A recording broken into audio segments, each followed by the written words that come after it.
Hi, it's me, the Ben 10 guy. Wait, I'm embarrassed. Okay, I'm feeling brave now. Issue 1 of the new Ben 10 comic came out, and I was excited to read it. So let's just go over a couple things, how I feel about it, where it might go, all these cool, quirky things. Yeah, I'm pretty excited, the art looks dope, except for his shirt. We'll get to that. We'll get to that. But, aside from that, I'm pretty positive, and I'm kind of fucking with it, actually, so far. Other than his shirt, but we will get to that. If you're like me, and you're not a little bitch, you didn't really like the reboot. Now, you might have bought the games for the reboot, because you were deprived, but hey, sometimes you gotta do that. But the actual last bit of good Ben 10 media that we've gotten was Omniverse, which I'm pretty sure ended back on I don't know, say November 14th, 2014. It's been 12 years since we've had some good Ben 10, And this comic is bringing us right back to our roots. It's bringing us back to classic kid 10-year-old Ben, which I'm sick of. I don't know if you guys are, but I'm kind of tired of it. But now he has a cooler watch and a really ugly outfit. I fucking hate that shirt. Can we just for a minute appreciate this cover art? I mean, look how fucking cool it is. Heat blast jumping above everyone. Accelerate looking like a fucking xenomorph. Overflow is here. I'm more of a water hazard fan, personally. But, Overflow's cool if you're into the overcharged gimmick. Which is for little babies, by the way. We don't like the reboot. Grey Matter's... I don't even know where to begin with that one. Cannonbolt genuinely just looks atrocious. I do think the bulkier upgrade is kind of cringe. I like that he was kind of like a slippery fella. I feel like maybe if we took upgrade more in the direction of Goop from Alien Force, that could have been cool, maybe making them all splashy and shit. That could have really done something. Forearms, I have no issue with. I actually think the combat boots are pretty fucking cool on him. Wildvine, don't like that one bit.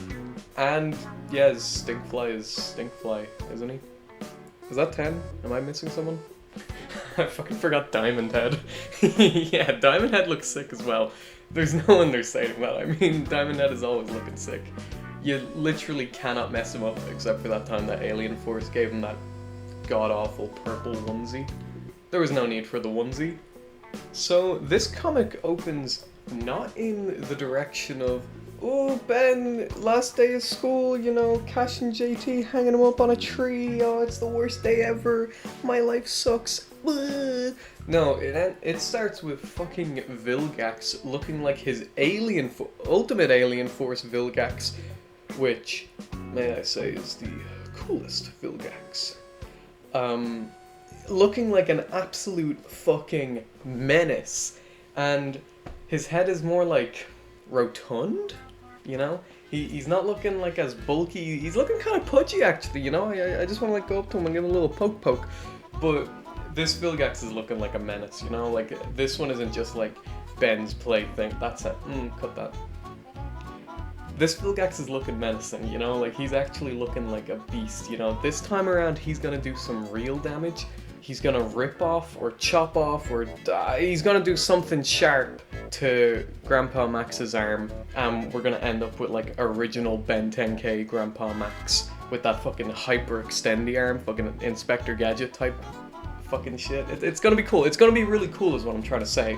So after Vilgax gives his whole monologue with, his crewmates up in the ship that I ignored, but I should mention they're looking cool as fuck. I can't remember what those guys are called, but the assassin guys with the armor suits, they look spectacular. Then we have this really nice opening of Max, Ben, and Gwen all sitting down, and Ben's fucking shirt. Ugh, I hate it.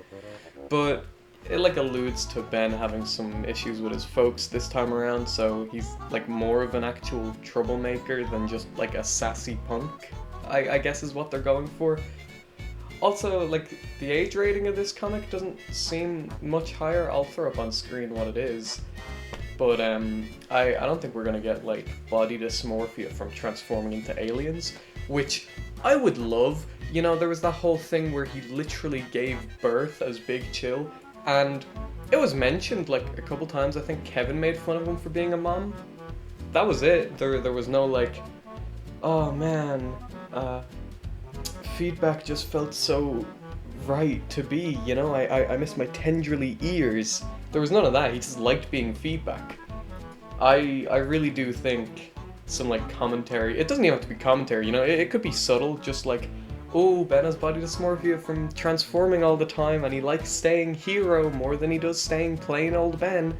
Maybe we can have like insecure Ben where he feels better in his alien form, and Grandpa Max and Gwen aren't just his yes men that are like, you are a hero, even when you can't go hero. I'm just spamming voice lines at this point. Back on track, Ben storms off because Gwen mentioned his parents not liking him because he's being a dick or something. I don't know. And then we cut to the military, and they're acting all scary. They're like, oh, we see something on the scanner, some kind of energy, ooh. And they're like, we gotta go get this right now. Which, I'm also wondering, like, how close are they? Because Ben is literally on site, and they're there, like, within a panel of him getting the watch, which we will get to. So Ben's stomping around, and then he has this really, like, funny, like, jump he does when the Omnitrix, like, splashes down. Also wondering if we're gonna call this Omnitrix something. I think, like, personally, Biotrix. We'll get to why in a second. So yeah, he does his little floppy jump, and then like these vines come up and they wrap around him, and I think the Omnitrix is like this bio weapon. I mean, it is a bio weapon, you know, it uses DNA, but I think it's actually alive, and maybe it's gonna take on the role of Skurd, and it's gonna like have some telepathic like talking to Ben or something. That could be interesting, you know. Who's to say, really? There's like no hinting so far, which sucks. I really like when you get like foreshadowing, you know? It's tasty. I'm a fan of it. So that was mainly just the setup. The rest of the comic, or the rest of the issue, is just kind of setting up like the whole, whoa, he has a watch. You know, I feel like it's more introducing it to new readers. There is Max alluding to having some deeper thing going on with him. He's not just your grandpa. As I said, I think he's gonna lose an arm in a fight with Vilgax, and we can get like some cool plumber tech to replace it. Also, I should have pointed out earlier, this isn't like 2005 Ben 10, you know, he's talking about FNAF, and he says rage baiting at some point. It's fucking terrible. I actually hate this. I get that he's 10 and like him and Gwen would be talking like this, but it makes me want to barf. And yeah, so Ben's fighting this like exo cyborg bear as forearms. He absolutely gets dog walked as forearms, which is just like, oh no, my king. While fighting the bear, his watch times out, which, again, very quick timeout. So maybe they're changing the formula, maybe there's like a condition to the watch timing out, maybe it's like how much damage he sustained. Just something to mix it up, rather than the writer being able to dictate, yeah, it's been like 10 minutes now. Which was always like a fan theory that the watch only left him in alien mode for 10 minutes, but that was never actually stated. So if you thought that, you know, here's your correction. The watch immediately recharges, so well, not immediately, there's like 2 panels of him ducking and running. And then, finally, we get Heat Blast. The transformation that really should have been first, if you ask me. I just feel like it's one of those things where like you're paying tribute to something, and like Heat Blast is so iconic. Can't beat Ripjaws if you ask me. I'm a Ripjaws stan till I die, but I just think it's powerful to have Heat Blast be the one that he turns into first. And he's got this sick, like, exoskeleton or, like, armor.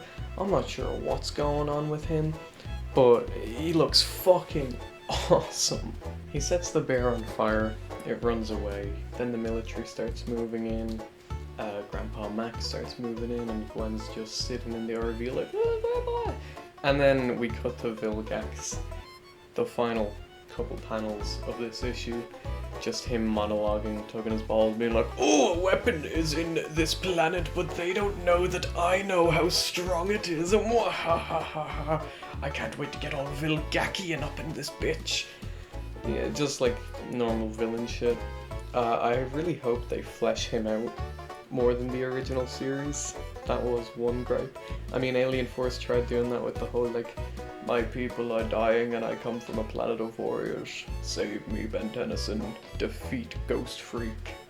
Whose species, could be wrong. We'll put up the right name if I am wrong. But I'm fairly certain that Ghost Freak's species is called a Necrophrygian, which is fucking awesome. So yeah, this was the Ben 10 comic, issue number 1, broken down, condensed by a superfan. I'm liking the direction so far. Aside from his shirt that looks so fucking stupid, like just make it symmetrical, please God, please. I'm liking it. I'm also not a big comics guy, so I don't know if the art style is going to change every issue or what exactly. Because I've seen like a lot of different art for this, and in some his watch looks like metallic, but in the series it looks more like vines.